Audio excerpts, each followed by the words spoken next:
14, verses 1 through 24. It's found on page 229 and 230 in your pew Bibles.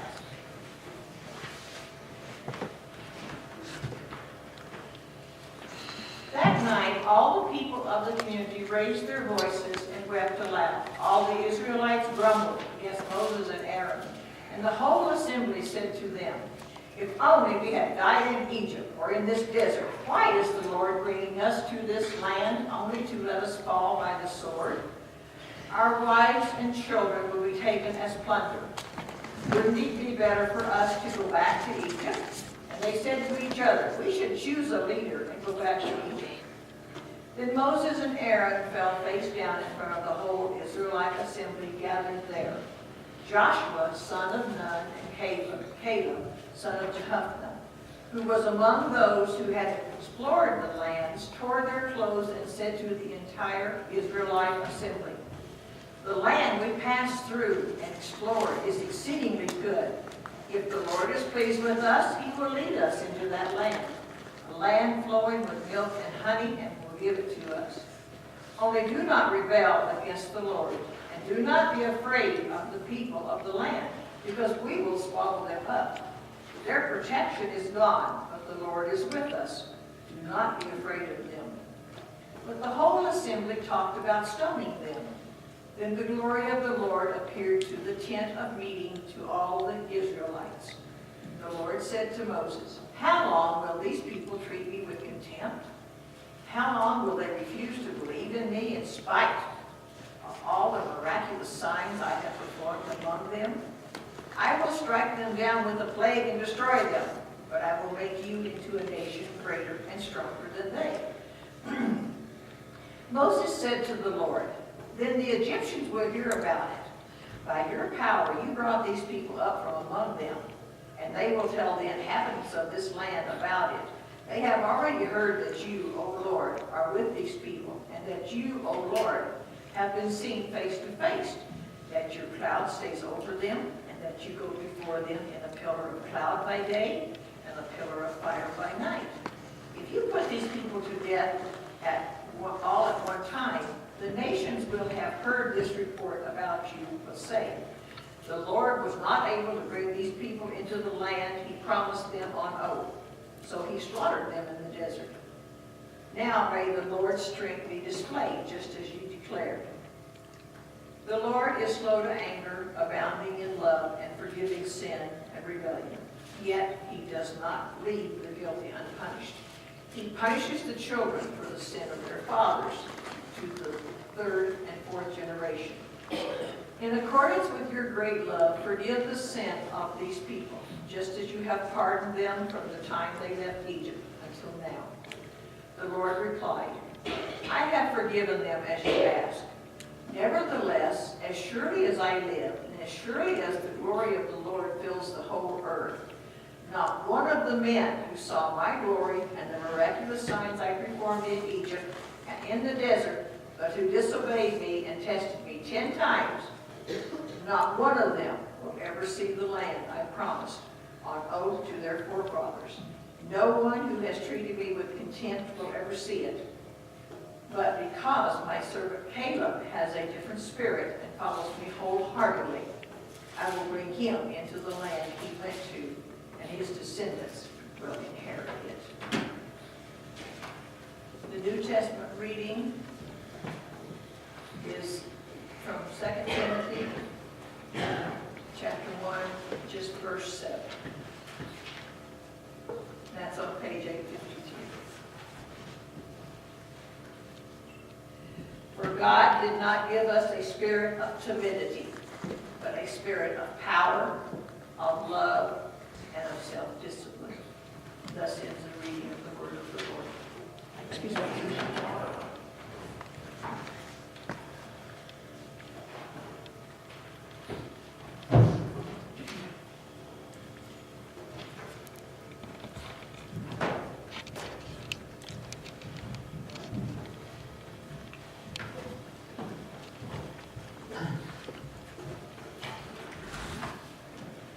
This morning's Old Testament scripture passage takes place at what should have been the final leg of the Exodus journey. The people of Israel are on the doorstep of the Promised Land. Moses, with permission from God, decided that he would send 12 spies to scout out the land and devise a plan so that Moses would know how to attack the land and take it over. Unfortunately, when 10 of the 12 spies return, they report that, one, yes, the land truly is filled with milk and honey. They even brought back samples of some of the fruits that were found in the Promised Land. But the people are giants. They even said, we would look like grasshoppers to these people. And then they concluded that there is no way the people of Israel could possibly overtake and defeat the inhabitants of the Promised Land. However, two of the spies, Caleb and Joshua, offered a different report. They reported, yes, it is true that there are some strong people inhabiting the land that we are about to overtake. But we can defeat them because we have the ultimate weapon. God is fighting for us. And as Paul will say in Romans, if God is for us, who can be against us? As we get to verse 1 of today's Numbers passage, we see that the people are unhappy. Instead of listening to Caleb and Joshua, they listened to the majority report and ignored what Joshua and Caleb had to say. They then start complaining against Aaron and Moses. While they were complaining against Moses and Aaron, in reality, their complaints were addressed to the Almighty Himself. They start off by lamenting, if only we had died in Egypt, or maybe even the wilderness. Boy, is it funny how the old times always seem so much better in the rearview mirror. This is not a new complaint coming from the people. I know of at least 3 other times when the people during the Exodus journey expressed how much better it would have been if we had stayed in Egypt, or they expressed a desire that they die in the wilderness. Exodus chapter 14, Exodus chapter 16, and chapter 17 all record similar complaints to what we see here in verse 1 and 2. This time, however, they added a twist to their complaint. They suggested that it was the Lord's idea to take them to this place so that their wives and children could become booty for the Canaanites who were occupying the Promised Land. The lack of faith demonstrated by the people here is utterly amazing. You would think, after 2 years of God providing for every need that they had, they would have enough faith to trust that God would take care of this problem also. Unfortunately, they did not have enough faith that God could take care of this problem. And over and above this, they also had the audacity to insinuate that God intended ill for their families. Moses and Aaron fall down on their face upon hearing the people murmuring. I know when I first read this, I went, why would they fall on their face? Because usually falling down face first is a sign of honor and homage. However, this time, it was a sign of anger. I learned as I was reading throughout the last couple of weeks that falling down could also be a sign of anger, not just of honor. I can imagine how frustrated these two leaders must have been. They, with the Lord's help, had led the people to the doorstep of the promised land. And God provided everything they needed every step of the way. Now, at what should be the final leg of the journey, the people once again demonstrate that they have not learned to yet trust God. Joshua and Caleb decide that they're going to tear their garments as a sign of mourning. They then once again address the people. They remind the people that the land is exceedingly good. Like the majority report says, it is flowing with milk and honey. Imagine the best land in the neighborhood. And God says, this is going to be your land. Then Joshua and Caleb repeat that if the Lord delights in them, and parenthetically I would have to say, after 2 years of being with the people on the Exodus journey, it should be real obvious to each one of them that they had a special place in God's heart. But if God is for them, He will bring them into the land. This is the key point anytime we hear God calling us to do what seems impossible. We need to realize that if we rely on God's strength, if He's calling us to do it, He will make it happen.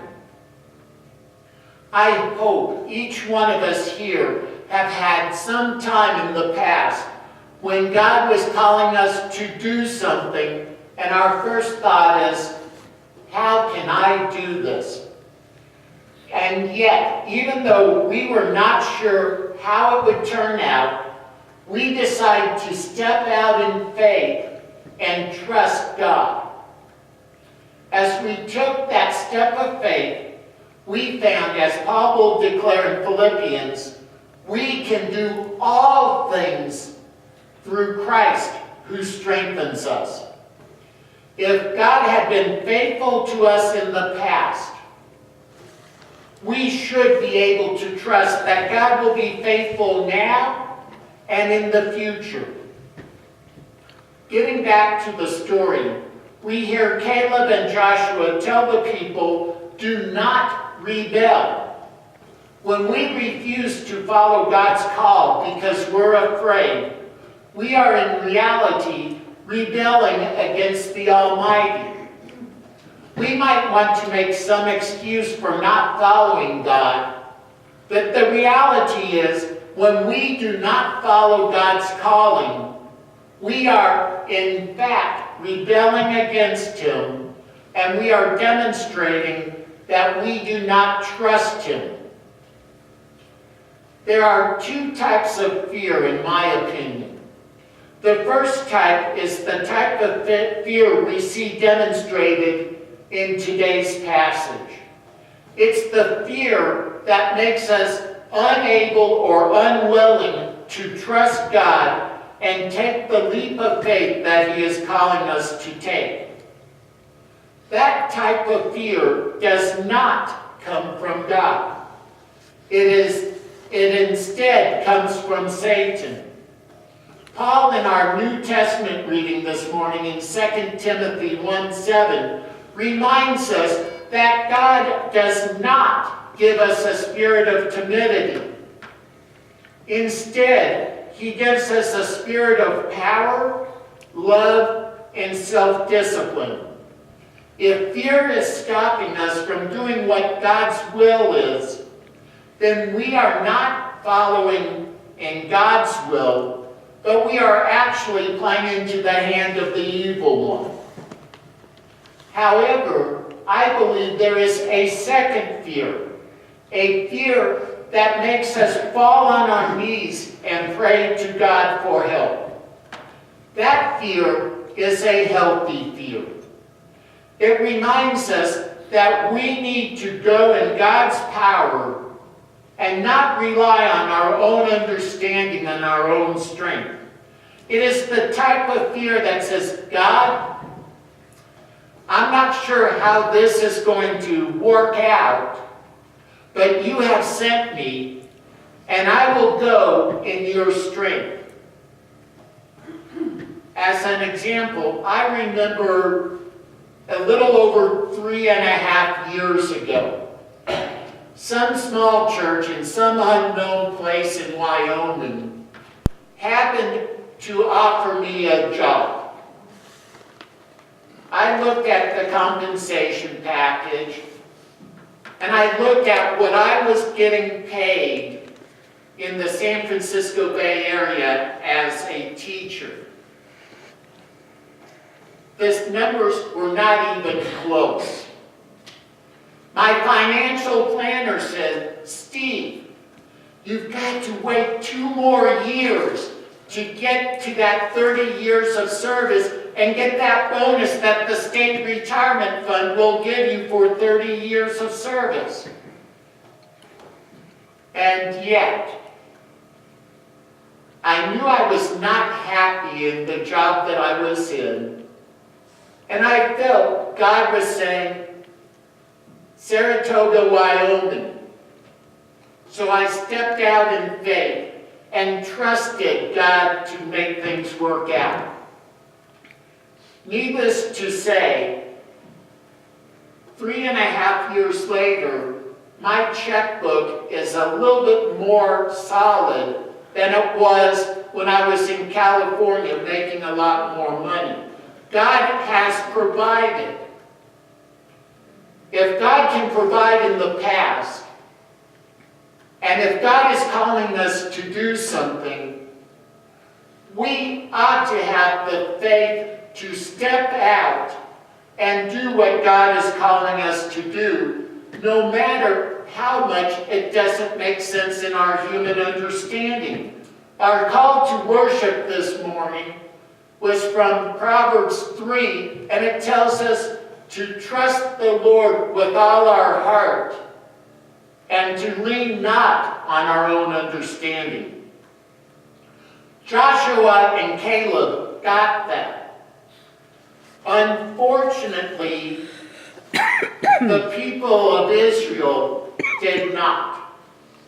In verse 11, God enters the scene and addresses Moses. I wish he would have just addressed the people as a whole, but he went to Moses instead. And he is not happy, and understandably so.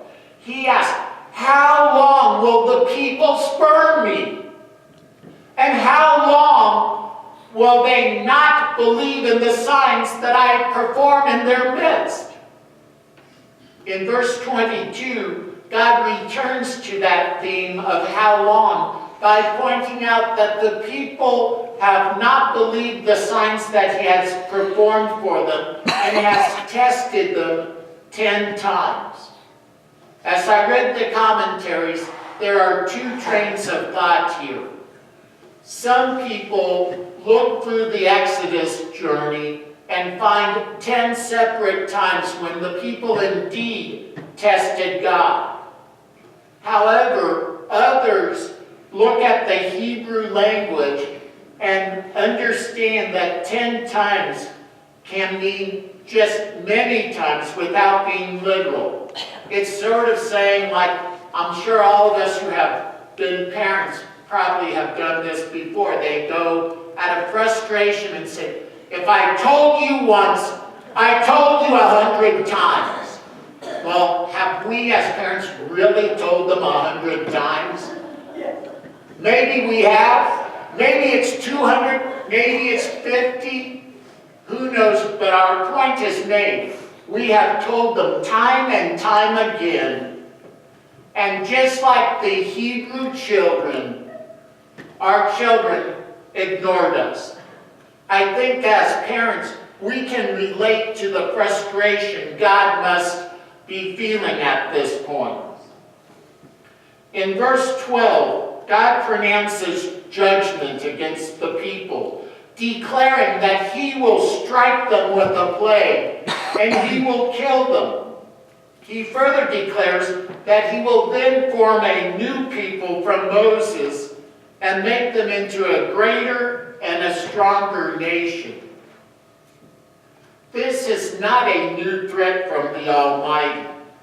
He threatened to eliminate the people in Exodus chapter 32 during the journey through the wilderness. And just as Moses did in that chapter in Exodus, he once again argues for God to relent from his judgment. Moses uses 3 arguments to explain why God really needs to relent from his judgment. The first argument is, God, if you kill these people, what will be your reputation among the nations? The other nations will look and see that all the people died, and they will conclude that the Almighty is unable to deliver on his promises. Obviously, God, you don't want the other nations to think that the God of the Hebrews is a weak God, do you? Moses then appeals to God's merciful nature. As I read during the assurance of pardon earlier this morning, Exodus 34, verses 6 through 7, has the Lord declaring himself to be compassionate and gracious, slow to anger, abounding in love and faithfulness. He continues in these verses by declaring himself to also be merciful. Finally, Moses begs God to forgive the people. I was thinking as I was working on this sermon, it's a good thing it was Moses leading the people of Israel and not the Right Reverend Stephen R. Niccolls, because if I was leading those people and God goes, you know what, Steve, I'm upset. I'm going to get rid of these people and I'm going to form a new people under your lineage. How'd it go? Let's see. Let me see if I get this straight, God. These people who have caused me countless headaches and numerous incidents of indigestion, you're going to get rid of them and you're going to create a new people for me to lead into the promised land? Hallelujah! Go to it, God. However, God in his right mind decided that Moses would lead the people of Israel. Besides, I don't want to learn Hebrew anyway. God once again relents and grants Moses' request. However, there are going to be consequences for the people. In verse 22, we see that forgiveness does not necessarily negate consequences. God tells Moses that since the people would rather die in the wilderness than trust him, they are going to get their request. As my sermon title says, be careful what you wish for. You might get it. God goes on to say that every adult who was alive and saw the signs that God performed during the journey will die during a 40-year period of wandering through the wilderness. There will be 2 exceptions to this judgment. Joshua and Caleb will be saved. While in verse 24 we see only Caleb mentioned, if we had read further down in chapter 14, we would have found in verse 38 that Joshua also is included in this exemption from judgment. In this story, we see that the people of Israel found trouble when they did not trust God to provide for them. Even after Caleb and Joshua reminded them of the power of God, they chose to rebel against the Almighty. As we close this message, my challenge to each one of us here this morning is this. Where is God trusting us or asking us to trust Him and step out in faith? Faith is like a muscle. If we use it and we continue to strengthen the load or increase the load that we put on the muscle, that muscle strengthens. However, if we do not use it, we end up losing it. One of the ways that we can ease some of the fear of stepping out in faith is to remember all the other times in our past when God has provided for us. If God was faithful then, we should be able to trust Him now and trust Him to provide for us. May we be people who, when the Lord calls us to step out in faith, we do so. Imagine how much pain the people of Israel suffered because they did not trust God. Also, imagine what joy the people forfeited because they relied on their own understanding instead of trusting the Lord. Because the people of Israel did not trust God to provide for them, they lost out on the opportunity to live in a land flowing with milk and honey. Let us learn from their mistake and trust the Lord to provide for us so that we will be able to see what God will accomplish through us. Amen.